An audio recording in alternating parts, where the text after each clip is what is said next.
After meeting with Prime Minister Netanyahu in the White House yesterday, President Trump unveiled his 20-point plan for ending the war in Gaza and bringing peace to the Middle East. In this video, we are going to go through the plan and point out everything that no one else is telling you about what's in it and what to expect in the days and weeks ahead. The first 3 points in this 20-point plan really just lay out the overall direction of it. Number one, that Gaza must become a safe place and a demilitarized and no longer a base for terror.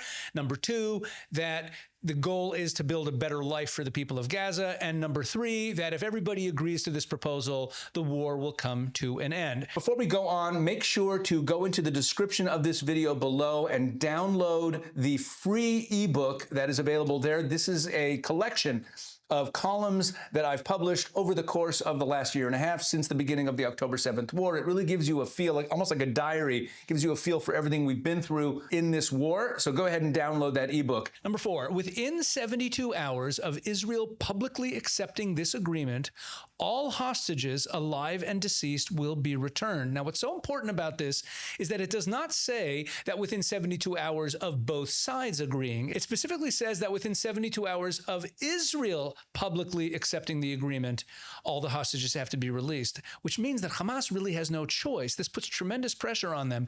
It means that within 72 hours of Prime Minister Netanyahu at the press conference yesterday agreeing to this plan, the clock has already started ticking. Hamas has 72 hours to release all of the hostages. Now, this poses a very serious problem for them. I mentioned this in an earlier video, that we have this perception that Hamas is holding all of the hostages, but it's not really true. Hamas is holding most of the hostages, but we also know that Palestinian Islamic Jihad, which is a different terrorist organization that is usually aligned with Hamas, they're also holding some of the hostages. And there are even some hostages or bodies that are being held by independent Salafi terrorist groups that have no allegiance whatsoever to Hamas. So it's unclear that Hamas even has the ability to deliver on this demand. That is something to watch in the coming days. Number five, once all hostages are released, Israel will release 250 life sentence prisoners plus 1,700 Gazans who were detained after October 7th, 2023. Also a very important change from what we've seen in past negotiations. Instead of the Palestinian prisoners, the terrorists, being released at the same time as the hostages are being released, this calls for the release of terrorists from Israeli prisons to occur only once all the Israeli hostages are released. Very important. We have to watch that in the coming days. Number six, once all hostages are returned, Hamas members who commit to peaceful coexistence and to decommission their weapons will be given amnesty.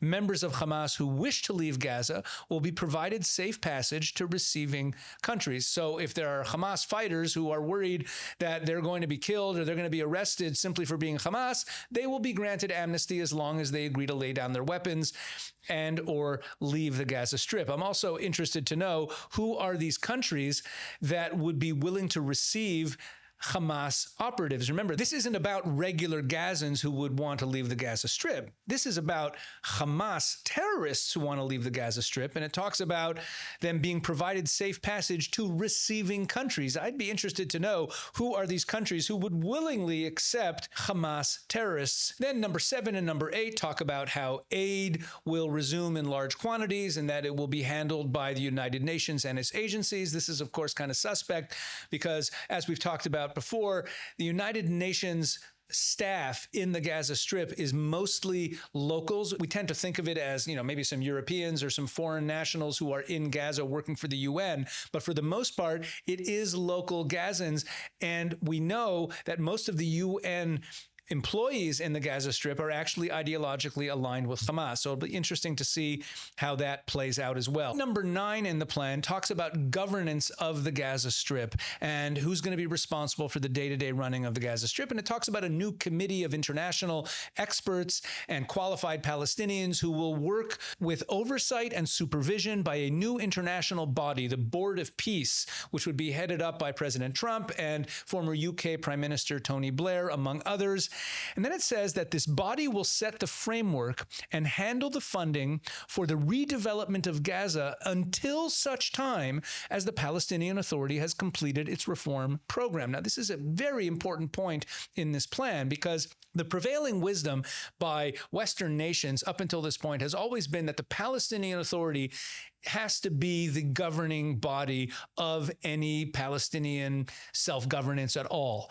And here we see them being sidelined. They're basically that the Palestinian Authority is too corrupt and supports terror too much. They can't be a part of this until they undergo reforms. What do we mean by reforms? So Prime Minister Netanyahu talked about this in his speech to the UN. In our previous video, we addressed this point, that the Palestinian Authority continues to fund terrorist families. Their school system educates Palestinian children to want to destroy the state of Israel and to murder Jews, frankly. They honor terrorists. They name public squares and schools after terrorists. So the Palestinian Authority has to change its ways. It has to root out corruption and change its entire direction and approach to the state of Israel. And right here it says that they will play no meaningful role in the governance of Gaza until they complete that reform process. Points 10 and 11 talk about economic plans, a Trump economic development plan, and setting up an economic zone with preferred tariff rates. And this is all about financial incentive to foreign investment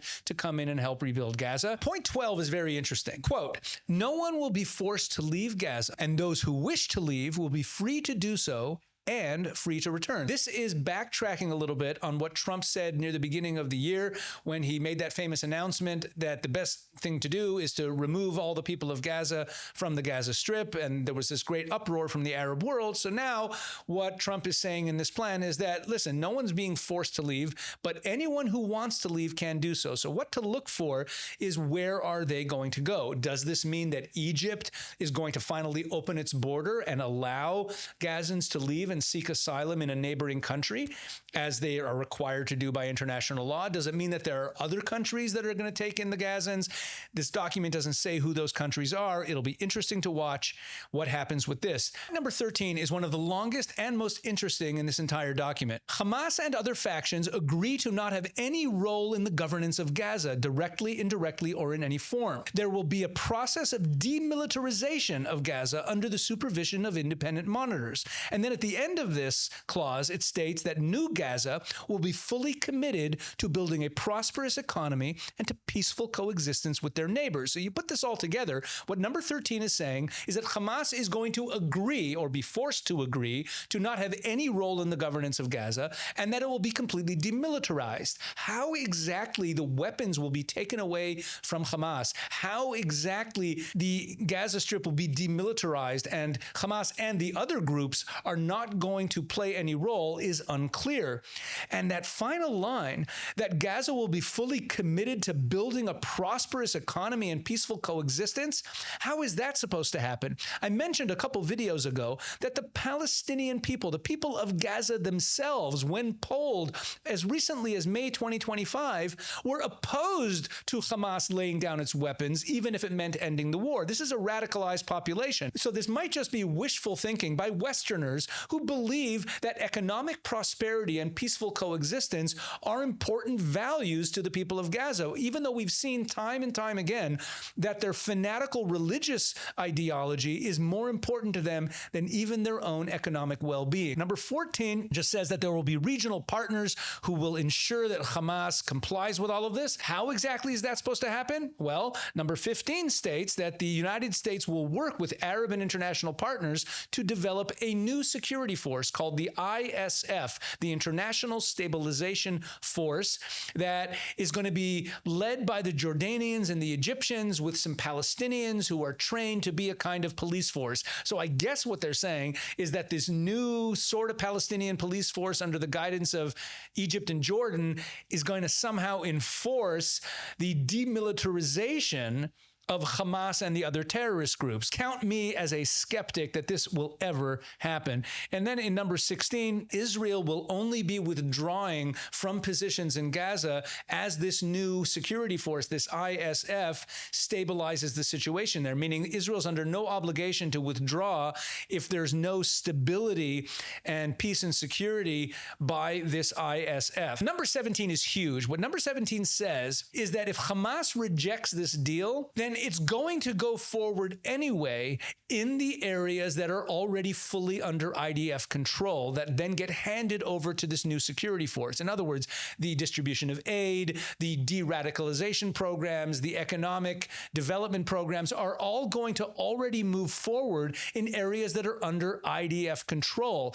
What this basically does is it removes the governance of Hamas. It removes any potential authority that they would have over large swaths of the Gaza Strip and kind of makes that situation permanent. So that's huge. Now, number 18 is very interesting. It states that an interfaith dialogue process will be established based on the values of tolerance and peaceful coexistence to try to change the mindsets of Palestinians and Israelis to get everyone to think and talk more peacefully with each other. And this is so critical to any chance of coexistence. We've talked about this many times, that because there's been decades of indoctrination to genocide and jihad, this population needs to be re-educated. So this peace plan calls for that process to begin. 19 and 20, the final two clauses in the document, address the issue of Palestinian statehood. And they basically say something very realistic, which is, we cannot talk about Palestinian statehood until all of these other processes move forward, until there is a de-radicalization of the population, until there are reforms by the Palestinian Authority that they show that they actually are willing to live in peace and coexistence with Israel. And until these changes take place, until all the other aspects of this plan are moving forward effectively and peacefully, there's nothing to talk about in terms of a Palestinian state. Bottom line, this peace plan is very well thought out. I would love it if it could actually be implemented. I am highly skeptical.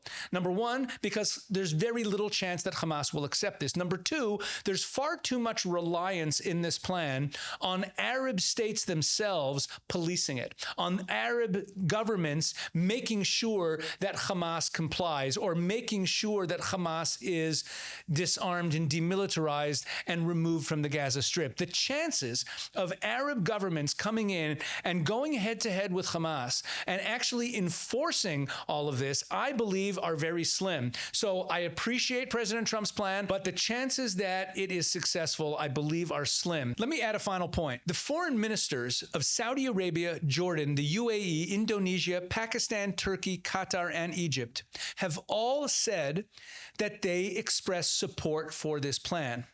And this is huge, because what it means is that Hamas is now completely isolated. The ball is in their court. The 72-hour clock from Israel's acceptance of the plan publicly is already ticking, and the entire Arab and Muslim world is on President Trump's side. So, what's Hamas going to do?